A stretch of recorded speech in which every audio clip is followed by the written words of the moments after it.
vous retrouve aujourd'hui avec une nouvelle vidéo. Aujourd'hui, c'est une vidéo un petit peu test produit. J'ai fait une petite commande, enfin une petite, vous voyez déjà, une belle commande chez Shoe & Flower qui a rentré déjà depuis quelques mois maintenant. La marque en fait de couleur Charvin. Il y a des aquarelles, il y a de la gouache, il y a aussi des acryliques. Alors les acryliques, je vais vous en parler un petit peu, mais j'ai des vidéos faites sur ce sujet que vous avez vu ou que vous allez voir aussi, je sais pas dans quel ordre elles seront postées, donc je vais pas forcément m'étendre dessus, mais je voulais en fait faire avec vous, découvrir un petit peu avec vous ces couleurs, vous montrer comment je les place dans mes palettes d'aquarelle, et puis je vais les tester un petit peu aussi avec vous. Donc voilà, je voulais faire ce petit travail de test en vidéo. Pour une fois, c'est pas souvent que je vous propose ce genre de choses. La marque Charvin, en fait, Charvin, c'est une très ancienne marque de couleurs. À la base, c'est une boutique en fait de Beaux-Arts qui se trouvait dans le sud de la France, à Nice, il me semble. Et c'est une boutique qui fabriquait aussi certaines de ces couleurs et qui fournissait bon nombre d'artistes assez célèbres de l'époque, comme Cézanne par exemple, je crois, j'ai cru lire ça. Donc c'est une boutique assez ancienne, elle a été reprise depuis.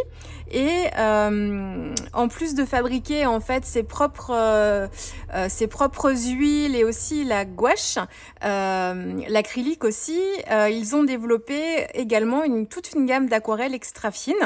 Donc voilà, donc c'était l'occasion pour moi de tester. Alors sur la partie acrylique, chez Shoe & Flower, vous retrouvez en fait les tubes de peinture acrylique sous forme de set.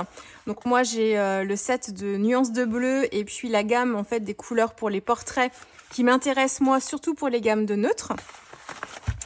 Et par exemple, si vous voulez avoir une petite idée en fait des couleurs, ici donc c'est toutes les nuances de bleu de ce set que vous avez ici. Et puis toutes les nuances de rose et de couleur chair pour les portraits que vous retrouvez en fait ici. Donc les acryliques, je vais pas trop vous en parler. Je vous ai fait 7 pages par exemple pour le défi numéro 1 des défis de l'été. Donc c'était l'illustration du thème de Sonia. Donc tout ça en fait c'est réalisé avec les acryliques Charvin. Là vous avez eu un tuto vidéo et juste avant, mais la vidéo vous la verrez, elles sont pas dans l'ordre. Je vous en parle beaucoup plus précisément. Je me suis fait un petit carnet d'art journal comme ça ici avec la collection Souvenirs d'été où on n'est que sur l'acrylique et le mix média, et en fait je vous en parle plus précisément. Donc quand la vidéo sera publiée, voilà, vous aurez un peu plus d'indications. Donc je vais pas forcément m'étendre sur le sujet pour les acryliques. Je vais les mettre de côté et puis on va voir ensemble plutôt les aquarelles aujourd'hui. Alors, elles sont vendues sur le site en tout cas de Shoe & Flower en godet. J'en ai déjà ouvert un mais j'ai pas du tout testé pour l'instant. Ce sont des aquarelles extra fines, donc qui sont de haute qualité, qui doivent être riches en pigments parce que c'est la qualité haut de gamme. Comment j'ai fait mon choix de couleur? Alors, comment j'ai choisi? Eh ben, ce que j'essaye de faire quand je veux tester une marque d'aquarelle, c'est d'essayer de prendre les primaires. Donc, j'ai dû prendre le cyan, j'ai pris le jaune primaire ici. Et ensuite, normalement, on est plus sur des... Alors là, vous voyez pas les vraies couleurs. Ensuite, la troisième couleur primaire, c'est pas un rouge, c'est un rose en fait, hein, vraiment. Ce serait un magenta. Moi, j'ai pris un rose comme ça, on n'est pas dans la couleur primaire. Et j'ai aussi, en fait, soit un vermillon ou alors un rouge plutôt foncé ici. En fait, ce que je veux, c'est avoir des couleurs qui me permettent de faire quand même pas mal de mélanges pour pouvoir les tester et augmenter mon panel de couleurs. Juste en mélangeant en fait les couleurs que j'ai déjà. Et puis après, comme j'ai déjà pas mal de couleurs d'aquarelle, n'est-ce pas? Et pas mal de marques, j'ai plutôt essayé de cibler mes choix sur des couleurs un petit peu plus particulières que je ne trouverais pas forcément dans d'autres marques ou que j'ai pas forcément, alors qu'on peut trouver dans d'autres marques mais que j'ai pas forcément moi. Et qui m'intéressait pas spécialement d'avoir au début. Mais là encore, dans un esprit un petit peu mix média et art journal, vraiment mix média, les couleurs qui m'ont intéressée ici, c'est des couleurs neutres. Hop, donc c'est toutes celles-ci. Tac, tac. Celle-ci, non. Hop, et dans les gris aussi. Donc en fait, c'était... Alors, il y en a plein d'autres, mais j'étais obligée de m'arrêter à un moment parce que ça montait vite. Je me suis arrêtée sur ces couleurs-là qui se rapprochent du set portrait en version... Hop, pardon. Qui se rapproche un petit peu du set portrait, en fait, en version acrylique. On a un rose... hop, le rose ici qui va se rapprocher un petit peu de ça. Après, il faut que je les teste. J'ai un jaune Saint-Rémy qui peut se rapprocher d'ici. Ça se trouve, c'est même cette couleur-là d'ailleurs. Parce que les acryliques et les aquarelles peuvent avoir des noms identiques. Non, ici, c'est le jaune de Naples. Mais il y a un ocre chair. Voilà, celui-ci, par exemple, ocre chair, eh bien, on a une version ocre chair aussi dans la gamme d'aquarelle. Donc, voilà. Donc, j'ai choisi ces couleurs-là pour les utiliser, en fait, en base dans mes pages de mix média. Quand je veux travailler, en fait, des fonds neutres et je viens rajouter après seulement une couleur. Donc, c'est pour travailler mon papier pour pas le laisser blanc. Donc, voilà ce qui m'intéressait, déjà. Et puis ensuite, dans les couleurs supplémentaires, donc je vous ai dit plutôt des couleurs primaires. Alors, la troisième couleur primaire ici, je vous dis, ça peut être le rose, mais je pense que faudrait que je le combine avec un rouge si je veux vraiment du primaire. Donc, on va dire ça comme ça. Ensuite, je voulais un vrai rouge flamboyant. On verra s'il l'est vraiment. Là, c'est le rouge rubis que j'ai choisi ici parce que je trouve que dans les couleurs primaires, justement, on a du mal, comme on est obligé de mettre un petit peu d'eau pour créer nos mélanges, il est assez difficile d'avoir, en fait, d'obtenir un rouge très, très lumineux et très, très vif en mélangeant nos couleurs. Alors, on peut obtenir du rouge, hein. Je vous le répète, hein, avec les 3 couleurs primaires, en fait, on obtient toutes les couleurs de l'arc-en-ciel. Donc, on peut obtenir du rouge, mais il ne sera pas forcément vif. Donc, c'est souvent une couleur que je rajoute à ma palette de base. C'est un rouge bien vibrant. Ici, j'ai un rouge vermillon parce que c'est une couleur que j'aime bien, parce que je travaille beaucoup dans le mix média. Ici, on a un peacock parce que j'aime... Alors, c'est censé être un vert, un bleu vert. Donc, on verra la couleur qu'il a, mais c'est des couleurs que j'aime bien naturellement. Donc, je l'ai pris. Ici, c'est le bleu de France que j'aime beaucoup en version acrylique. Donc, je me le suis pris en aquarelle. Je ne sais pas du tout s'il se rendra la même chose, hein. Hop, là, mon petit godet bleu. Et puis ici, c'est le bleu de Saint-Rémy. C'est pareil, c'est un bleu qui m'inspirait. Un bleu tout doudou, j'allais dire aussi. Un bleu tout doux, voilà, pour compléter. Mais c'est très difficile de choisir. J'aurais voulu le Grit Paint, mais il ne l'avait plus en stock chez Chou au moment où j'ai passé ma commande. Donc, c'est pas grave. J'en ai d'autres, des Grit Paint dans plein de marques, mais j'aurais bien voulu tester le leur. Donc, voilà pour ma sélection. Comment est-ce que je fais mes choix, en fait, hein. Alors d'habitude, quand je choisis mes couleurs d'aquarelle, il y a toujours du bleu, il y a toujours du vert, bien plus qu'ici, j'ai pas de vert. Parce que dans le mix média, en fait, c'est ça qui m'intéresse en ce moment. Mais autrement, en plus, je me prends un verre de vessie pour tester le verre de vessie, en fait, dans chacune des marques. Et puis, j'aime bien toutes les nuances de bleu et les nuances de vert aussi. Donc, mais bon, normalement, avec un jaune et un bleu, je me débrouille à faire du vert, hein, de toute façon. Donc voilà pour mes choix.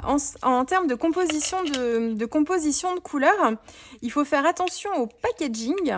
J'ai cru en fait quand je les ai achetés que c'était que des godets en fait monopigmentaires parce que vous avez toujours une couleur de pigment en fait de renseigner. Alors c'est pas le nom de la couleur en elle-même, hein, c'est le pigment qu'il faut regarder, là son numéro. Parce que le numéro est toujours le même. Le nom de la couleur, par contre, peut changer suivant les marques. Je vous ai fait une vidéo tuto là-dessus d'ailleurs. Il ne faudra pas hésiter à aller voir dans ma playlist les bases de l'aquarelle. Je vous explique un petit peu ce qu'on retrouve comme indication sur les tubes et à quoi ça sert. La notion de pigment, ce genre de choses, hein. Donc, je vous ai tout expliqué dans une vidéo tuto. Donc ici, je me suis dit, ça m'a l'air plutôt, pas forcément d'être un seul pigment dans cette couleur, mais pourtant, il n'y a qu'un seul pigment de marqué. Alors en fait, ce qui est marqué sur le packaging, c'est le pigment principal qui est indiqué. Par contre, dans beaucoup de couleurs que j'ai choisies moi, sur le site internet, vous avez la composition pigmentaire, en fait, pas pour toutes les couleurs, mais pour beaucoup. Et en fait, dans beaucoup de couleurs que j'ai choisies, en plus du pigment principal, il y a du pigment blanc. Ce qui va donner cette couleur un petit peu laiteuse et crayeuse. Donc, il faut pas forcément se fier à la couleur, enfin pas à la couleur, mais il faut pas forcément se fier au pigment qui est indiqué. C'est une indication, mais en fait, il y a d'autres pigments qui composent en fait la couleur finale. Hein, donc, attention à ça. Le fait que les couleurs soient composées de blanc ne me dérange pas ici, puisqu'à la limite, dans le mix média, c'est ce que je recherche. Et puis, le pigment blanc, en fait, souvent, quand on fait de l'aquarelle,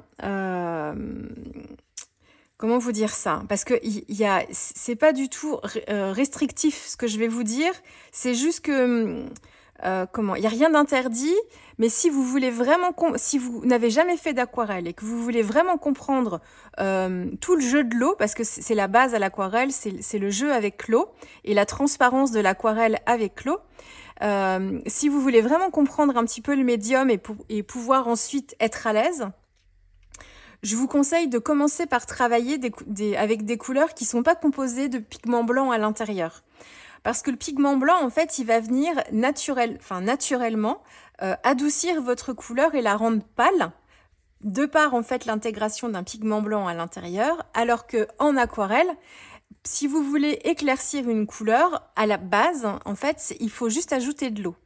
Donc, dans les tout premiers exercices que vous pouvez faire à l'aquarelle pour comprendre encore comment le médium fonctionne, hein, c'est de prendre une couleur et de voir comment elle réagit en fait quand vous la diluez une fois, deux fois, trois fois. Là encore, j'ai des exercices base aquarelle dans ma playlist sur les bases que je vous invite à aller voir pour que vous compreniez un petit peu mieux ce que je vous explique là. Mais en fait, ce sont des exercices qui sont importants de faire quand on débute, que tous les aquarellistes, dans tous les ateliers, dans tous les livres d'aquarelle que vous pouvez acheter, systématiquement, il y a toute une partie là-dessus, sur la dilution et sur la roue des couleurs aussi, parce que c'est un peu la base. Donc, ça, c'est important de le faire au début et de pas tricher, entre guillemets, en ajoutant des pigments blancs pour éclaircir une couleur. Mais une fois qu'on a compris ça, une fois qu'on a compris que le blanc, c'est souvent quand même le blanc du papier, que quand on veut adoucir une couleur, quand on veut la rendre un peu pastel, il suffit juste de lui ajouter de l'eau. Une fois qu'on a compris ça et qu'on est à l'aise avec ça, il n'y a rien qui interdit d'utiliser des pigments blancs. Et au contraire, les pigments blancs, ils ont aussi une importance. C'est pour ça qu'il y a beaucoup de marques d'aquarelle, Charvin apparemment, mais la nouvelle vague couleur aussi dont je vous parle beaucoup en aquarelle artisanale. Il y a beaucoup de marques d'aquarelle qui, quand ils créent leur couleur, volontairement vont ajouter des pigments blancs en fait à leur mélange pour obtenir une couleur pastel. Et en quoi en fait ça a un intérêt d'avoir du pigment blanc dans une couleur pour avoir ce pastel, c'est qu'en fait l'aquarelle du coup, sa couleur finale va être pastel. Par contre, elle ne sera pas forcément transparente, elle sera plutôt opaque.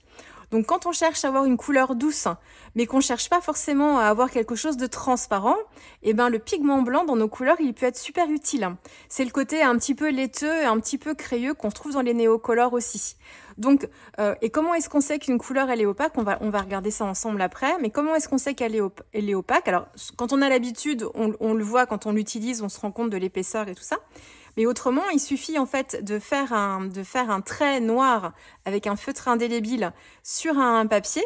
Vous passez en fait votre aquarelle par-dessus et si l'aquarelle elle recouvre ce trait, eh bien ça veut dire en fait qu'elle est opaque. Alors plus ou moins opaque. S'il y a du pigment blanc, vous allez avoir un léger voile en fait qui va venir se fixer sur votre crayon noir et ça va un peu le blanchir votre trait. Donc là vous saurez qu'il y a un peu de pigment blanc dedans. Souvent c'est comme ça qu'on peut le voir aussi, même si à force d'habitude on s'en rend compte. Hein.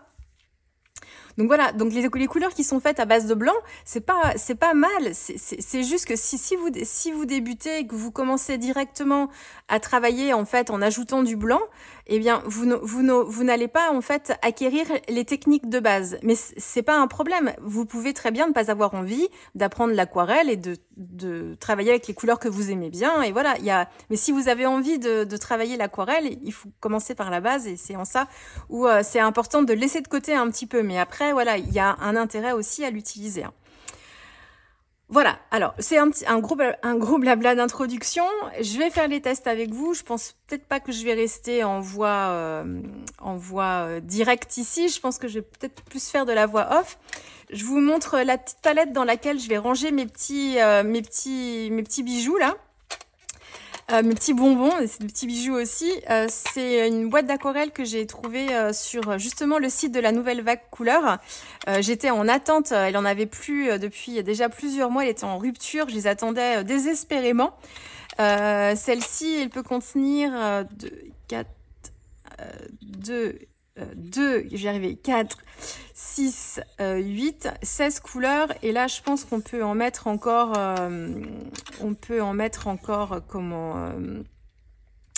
au moins 8 de plus ou un petit peu, je sais plus, je sais plus leur capacité. Mais bon, par rapport aux couleurs que j'ai choisies, j'ai largement de la place. Elles sont en métal, elles sont surtout super belles, je trouve. Et elles ont des couleurs sympas. J'en ai une toute petite rouge dans lesquelles j'aimerais bien mettre mes couleurs fluo si ça rentre. Et puis j'en ai une plus grande. Elles sont vides pour l'instant. Une jaune qui est plus grande ici où je peux mettre plus de godets aussi. Pour ma petite palette de tous les jours, là, celle que j'aime bien utiliser tout le temps, où je mets les godets de mes marques préférées. Enfin, où je mets mes couleurs en fait préférées de marques différentes. Je pense que je vais l'utiliser celle-ci, mais pour l'instant, c'est pas encore fait. Donc voilà, je vais ranger mes petits godets dedans au fur et à mesure. Alors, je pense que je vais vous laisser en version accélérée le temps de déballer tout ça et de faire mes tests. Et puis, on se retrouve en fin de vidéo pour vous dire un petit peu ce que je pense de tout ça. Alors, là, donc je vais les déballer. Bon, là, pour l'instant, rien de sorcier. J'ai déjà commencé, en fait, à les classer par couleur et un peu dans l'ordre que j'imagine, en fait, les mettre dans ma palette. Ça va s'ajuster en fonction du nuancier que je vais faire aussi. Je vais tester mes couleurs en fait sur un bout de papier et ça va changer à ce moment-là.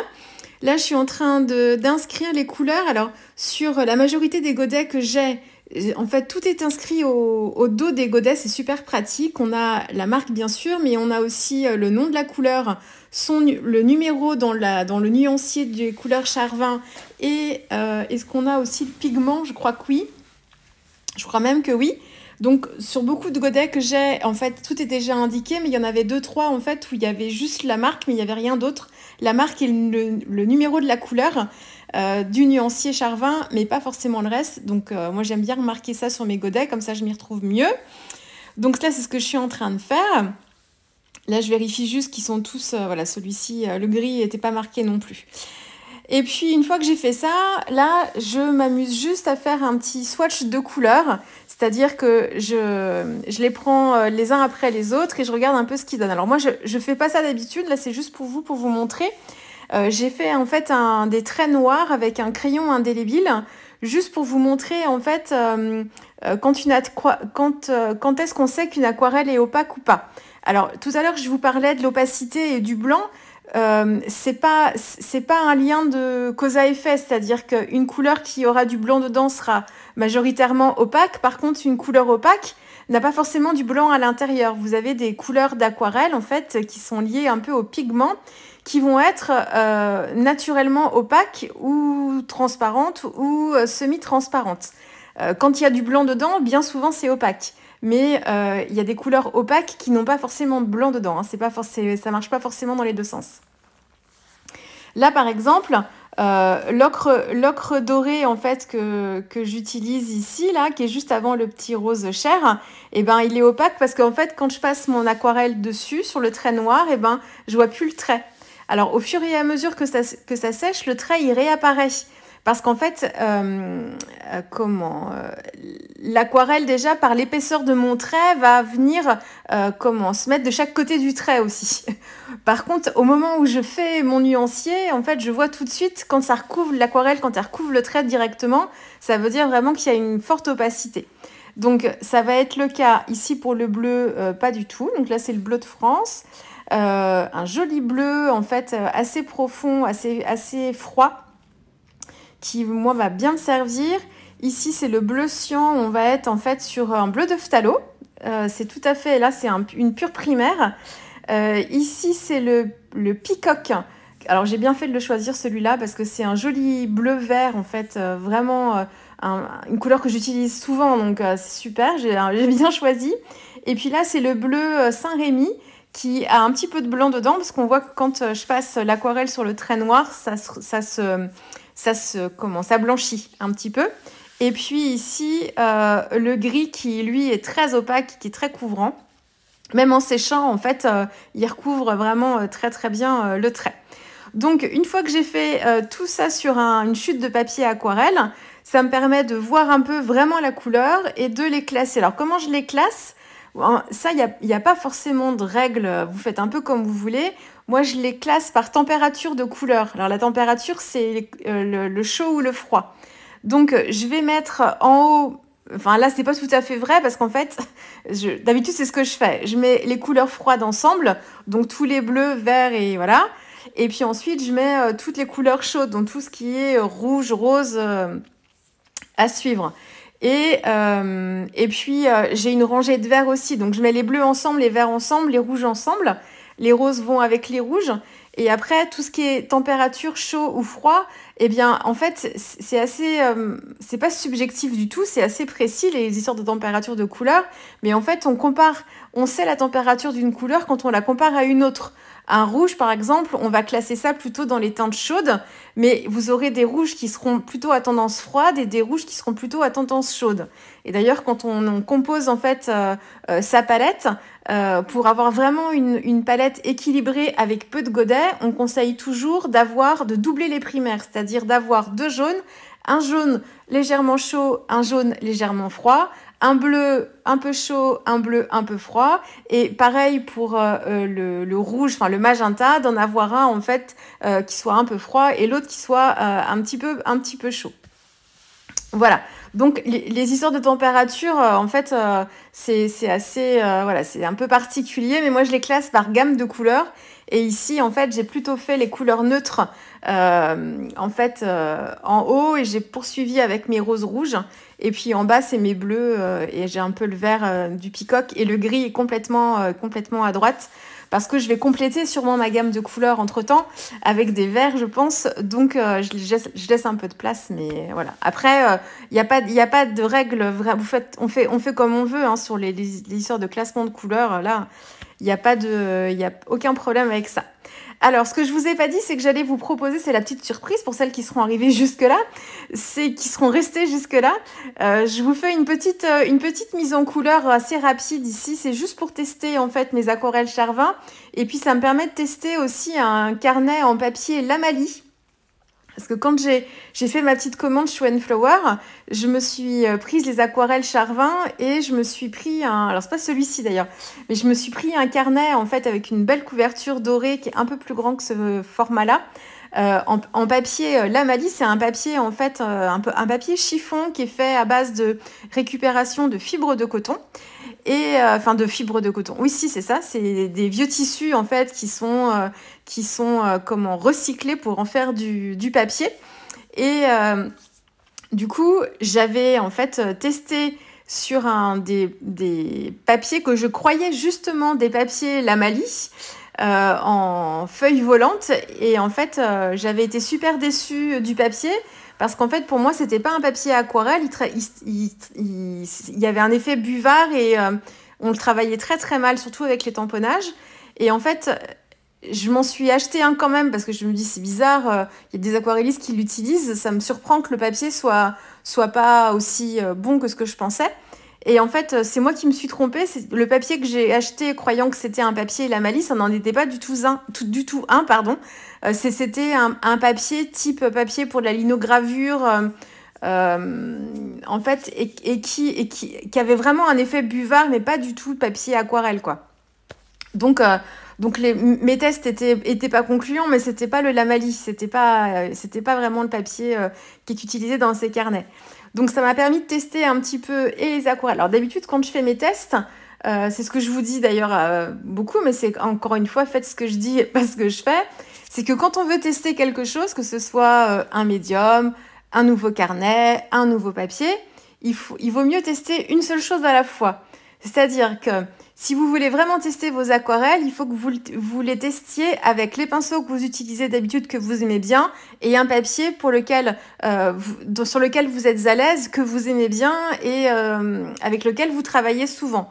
Pour que lors de votre test de médium, ici, là, mes aquarelles, eh bien, je peux me rendre compte vraiment des différences avec les autres aquarelles parce que je travaille avec le matériel que j'utilise d'habitude, il n'y a que les aquarelles qui changent. Donc si le résultat en fait me convient pas, c'est pas forcément, alors il y a la technique aussi, mais c'est pas forcément un problème de matériel autre, le pinceau qui va pas ou le papier qui va pas, parce que c'est le même papier et les mêmes pinceaux que d'habitude. La seule variable en fait, c'est les aquarelles. Donc en fait, quand vous voulez tester quelque chose, il vaut mieux si, mettons, vous achetez un nouveau papier et que vous voulez le tester, eh bien, il n'y a pas de souci. Par contre, il vaut mieux utiliser les aquarelles que vous avez l'habitude de prendre et puis les pinceaux que vous utilisez d'habitude pour pouvoir faire au mieux votre test. Mieux vous rendre compte, en fait, s'il y a un truc qui cloche, que vous sachiez que ça peut être que ce que vous étiez en train de tester. Bon, là, c'est pas ce que je fais du tout puisque je suis avec des nouvelles aquarelles et en plus, je teste un papier qui, en plus, est assez particulier à travailler. Mais bon, c'est pas grave. Le papier Lamalie, en fait, donc c'est un papier en fibre de coton, donc c'est un papier chiffon. Le Lamalie, il est travaillé, en fait, il est extrêmement blanc, il est plus blanc encore qu'un papier à aquarelle dans les techniques de fabrication. Il se travaille très très bien à l'aquarelle, c'est ce que vous voyez là. Par contre, il réagit pas du tout comme un papier aquarelle. C'est-à-dire que l'eau ne va pas, il va rester assez longtemps humide. Par contre, on peut faire des fusions, mais en fait, l'eau reste toujours, souvent, beaucoup, on va dire, en surface. Et on a des pigments qui vont s'accrocher sur le papier, mais il se travaille pas. L'eau n'est pas retenue prisonnière en fait dans les fibres du papier. Ici, elle va rester assez longtemps en surface pour finir quand même à la fin par se fixer dans les fibres du papier. Donc du coup, c'est un peu particulier. Les fusions vont se faire, mais pas forcément beaucoup.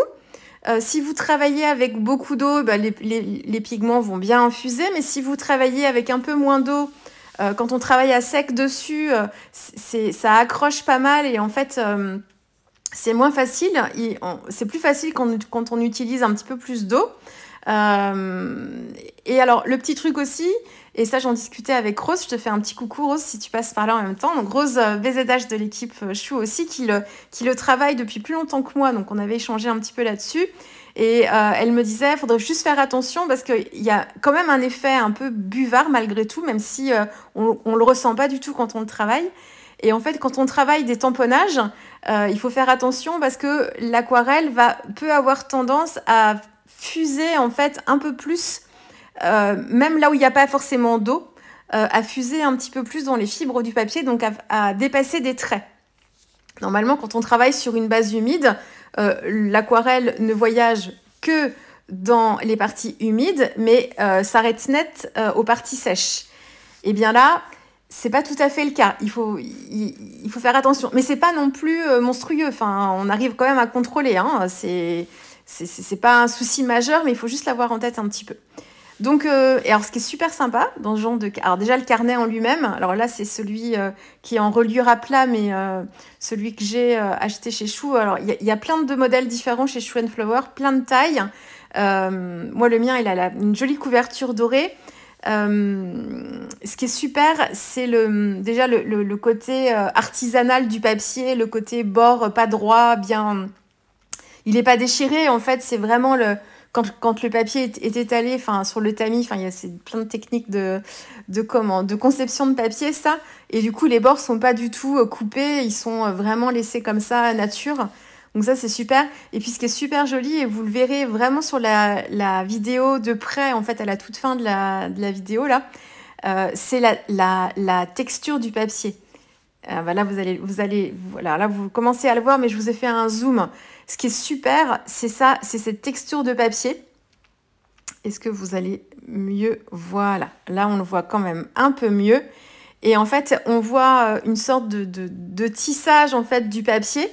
Et puis, il y a des effets de stries comme ça, en fait, des marques qui restent dans le papier. Enfin, on a l'impression de travailler sur du tissu, en fait. Ça donne vraiment cette impression-là. Il est différent, le papier Lamalie, du papier des carnets en papier chiffon que propose Florence Boyaval. Vous savez, alors ça fait longtemps que j'ai pas travaillé dedans. On n'est pas du tout on est sur du papier chiffon pareil, mais il se travaille pas pareil et il n'a pas la même texture du tout. Mais c'est pas vraiment du papier aquarelle. On peut travailler plein de techniques dessus. La gouache encore mieux, je pense. Ce sera encore mieux.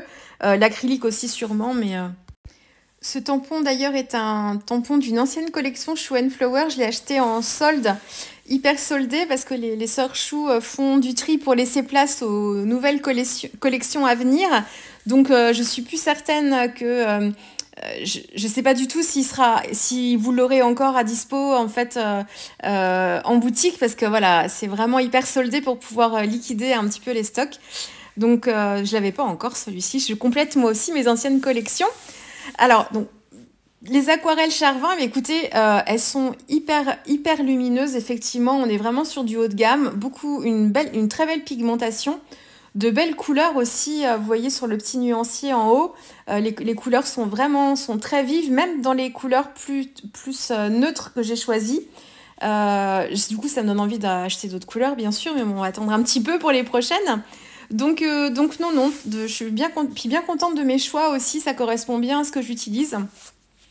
Donc je vais pouvoir encore m'amuser avec ça et les combiner avec mes autres gammes d'aquarelles, hein, parce que bon, forcément, c'est une marque de plus dans tout mon matériel, mais j'aime bien changer. Et puis voilà, bon, on se refait pas, de toute façon, comme on dit. Allez, je vous laisse avec les dernières photos. J'espère que ce petit test produit, ce petit tuto surprise vous aura plu. Et puis, nous, on se retrouve très vite avec une prochaine vidéo. Au revoir.